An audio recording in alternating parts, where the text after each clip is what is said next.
Sekarang kita masuk di sesi tanya jawab dan pertanyaan pertama adalah buat Mas Andreas dari Kumparan. Mas Andreas, ada pertanyaan dari Rofik Tuban TV. Apakah konten kreator lokal bisa bergabung di Kumparan sebagai kontributor video news? Mas Andreas. Ya, terima kasih pertanyaannya. Kumparan memang selalu terbuka kepada kolaborasi termasuk dari teman-teman daerah. Caranya sih sebenarnya sederhana, bisa submit create story di Kumparan, kemudian tapi nanti akan ada prosesnya, diproses di seleksi maupun ada syarat-syarat tertentu yang harus diikuti kalau teman-teman mau nulis story langsung di Kumparan. Jadi tinggal pergi ke Kumparan, klik create story dan diikutin aja apa namanya prosedurnya di sana. Nanti user, teman-teman nggak cuma dari daerah atau teman-teman user, teman-teman expert pengen nulis di Kumparan bisa melalui jalur itu. Setelahnya nanti akan diseleksi dulu sama tim Kumparan. Oke, thank you Mas Andreas. Pertanyaan kedua adalah pertanyaan ditujukan kepada Mbak Nita dari iNews. Apakah ini pertanyaan dari Arbida dari Radio Ista Kalisa Jogja, dan pertanyaannya adalah apakah Mojok akan diadakan lagi dan apakah untuk 12 semifinalis mendapatkan pelatihan lebih mengenai video jurnalis di iNews serta berkesempatan menjadi karyawan iNews. Gimana, Nita? Oke, terima kasih pertanyaannya. Ini pertanyaan yang mengejar-ngejar kami terus sebetulnya dan ditanyakan lagi di ajang ini. Kita memang sedang merencanakan untuk membuat semacam mojok, tapi tentu nanti akan berbeda situasinya lagi karena pasti akan ada next development ya. Tapi setelah pandemi mungkin kita nanti akan memulai lagi karena semuanya serba stop di tahun 2020 ini.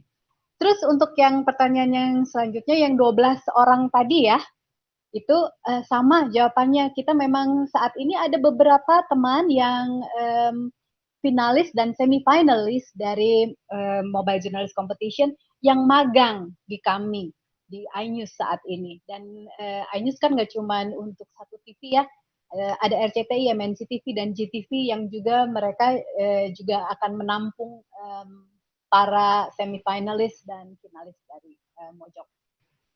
Gitu jawabannya. Oke, tapi jangan kemana-mana Mbak Nita karena ada lagi buat Anda. Ada pertanyaan dari Vebi Lentina yang nanya apakah peserta Mojok yang mengikuti pelatihan diarahkan menjadi leader perubahan konsep news ke depannya? Ya, perubahan konsep news itu kita sedang berjalan.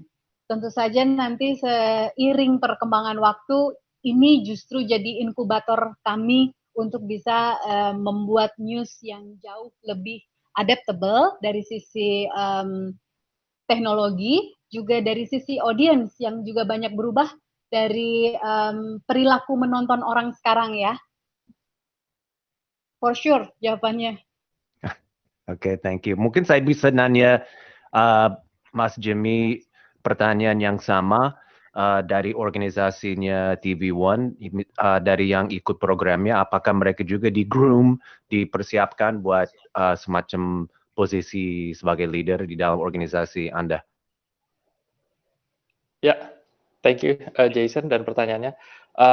Banget, jadi memang salah satu PR kita yang paling penting itu adalah untuk nomor satu itu untuk memperluas market kita dan nomor dua juga untuk menciptakan organisasi yang sustainable ke depan.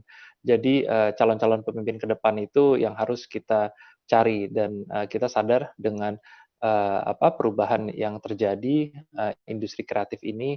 Kita harus banyak-banyak ketemu dengan beragam orang dan memberikan mereka kesempatan, memberikan mereka training yang tepat, dan juga melatih mereka untuk bisa bekerja sama dengan tim. Jadi salah satu cara kerja kita itu adalah kita hanya bisa berhasil kalau kita berhasilnya itu as a big group gitu. Jadi kita justru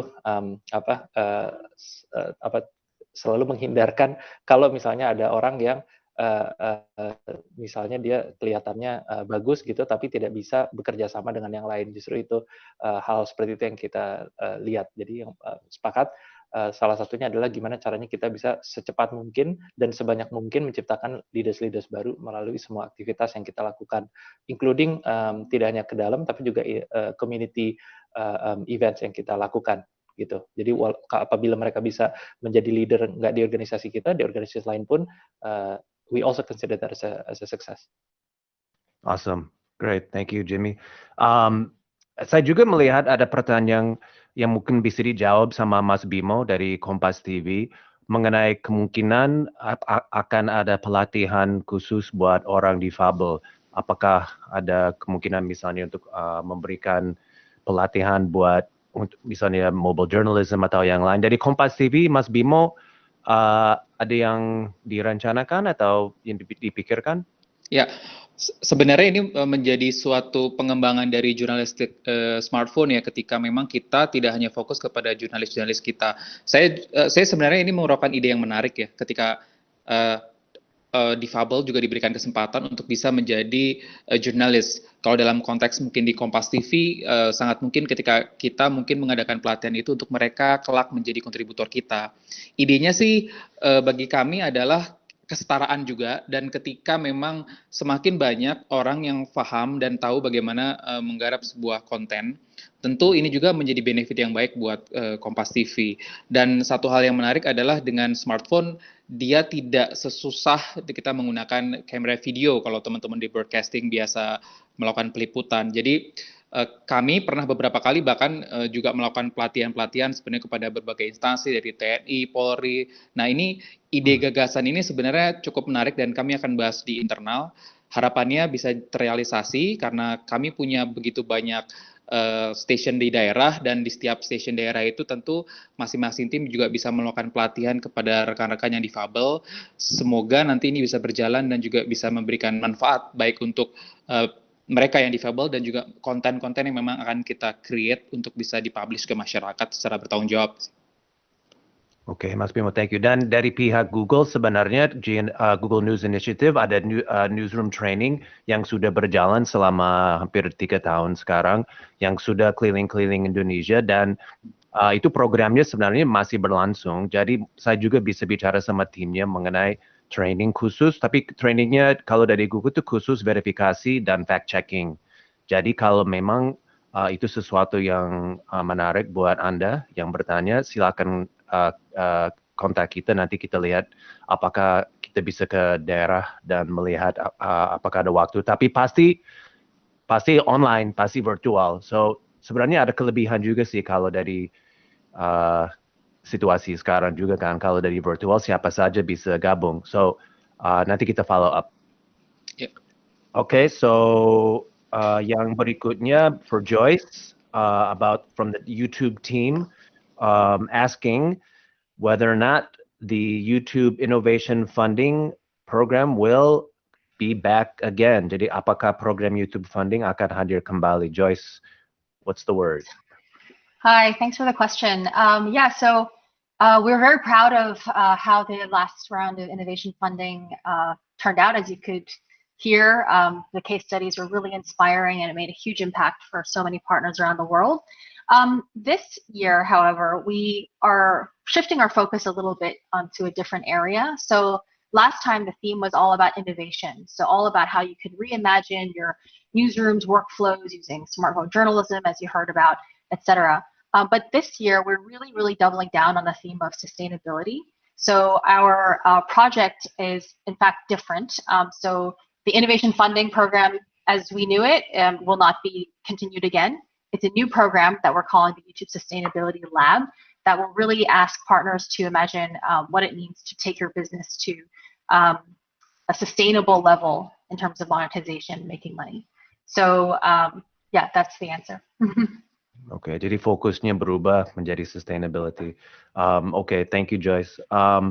Ada juga pertanyaan di sini buat Wafa, Mas Wafa, mengenai sebenarnya dari Shananto Nurdin dari Kompas TV. Wah, ada Kompas TV nanya juga nih, ada narsum dan jadi berdasarkan konten yang diproduce dan diunggah di YouTube, konten mana yang dominan memiliki viewers yang banyak dan konsisten serta menjadi kekuatan bagi konten kreatornya. Wafa. Oke, terima kasih Jason dan pertanyaannya. Jadi pertanyaan ini tentang tipe konten ya.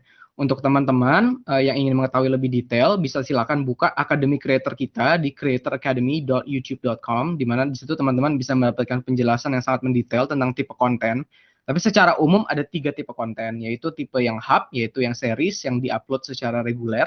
Kemudian tipe yang hero yang mungkin diuploadnya sekali-sekali, tapi dia mungkin bisa viral atau memiliki viewership yang sangat tinggi, tapi mungkin nggak bisa terus-terusan terjadi ya. Jadi konsistensinya kurang dibandingkan dengan konten hub. Kemudian ada konten yang sifatnya help, yaitu konten yang diupload sifatnya memberikan informasi atau melatih atau mendidik, sehingga setelah diupload dia akan terus mengenerate views berbulan-bulan bahkan bertahun-tahun setelah diupload. Nah, tiap creator, tiap channel, tiap audiens tentunya punya karakteristiknya masing-masing, sehingga strength mereka juga ditentukan oleh tipe konten mana yang mereka adopt. Ada channel yang bagusnya di hero, ada channel yang bagusnya di hub, ada channel yang bagusnya di help, ada channel yang bisa bahkan dua tipe konten dibuat. Jadi semua tergantung dari tipe konten yang teman-teman buat dan penontonnya juga. Terima kasih.